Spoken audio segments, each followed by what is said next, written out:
আমরা যেটা এক্সপেক্ট করেছিলাম যে হয়তো দেখা যাবে নারী শিক্ষার্থী যারা বিশেষ করে অনাবাসিক শিক্ষার্থী তাদের হয়তো ভোটার টার্নআউটটা কম হবে, কিন্তু আলহামদুলিল্লাহ আমি বলবো যে অনাবাসিক শিক্ষার্থী, নারী শিক্ষার্থী তারাই বরং অনেক বেশি উৎসাহ নিয়ে কিন্তু ভোট দিতে আসছেন।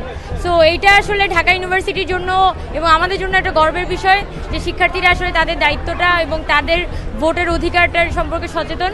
আর আমরা আশা করি যে ভালো কিছু হবে। তবে ভোটার যে লাইনটা এটা খুবই আস্তে আস্তে যাচ্ছে, আপনারা দেখতে পাচ্ছেন যে কত লম্বা লাইন এখানে তৈরি হয়ে গেছে। আবার পোলিং এজেন্ট সংক্রান্ত অনেক ঝামেলা হয়েছে, কেন্দ্রের মধ্যে প্রচুর আচরণবিধি লঙ্ঘনের ঘটনা ঘটছে। সো এগুলো নিয়ে আমরা আসলে কনসার্ন যে আসলে এখানে কতটা লেভেল প্লেইং ফিল্ড আছে বা দিন গড়ালে কতটুকু পরিমাণে আবার সাবোটেজ হয় কিনা, এগুলো নিয়ে আমরা কনসার্ন। প্রার্থীরা অনেকে তো কেন্দ্রের ভিতরে তো যাওয়ার কথা না প্রার্থীদের, কিন্তু প্রার্থীরা ঠিকই অনেকে কেন্দ্রের ভিতরে যাচ্ছেন ছেলেদের হলগুলোতে। আবার দেখা যাচ্ছে এখানে পোস্টার, লিফলেট এগুলো সব কিছু বিলি হচ্ছে।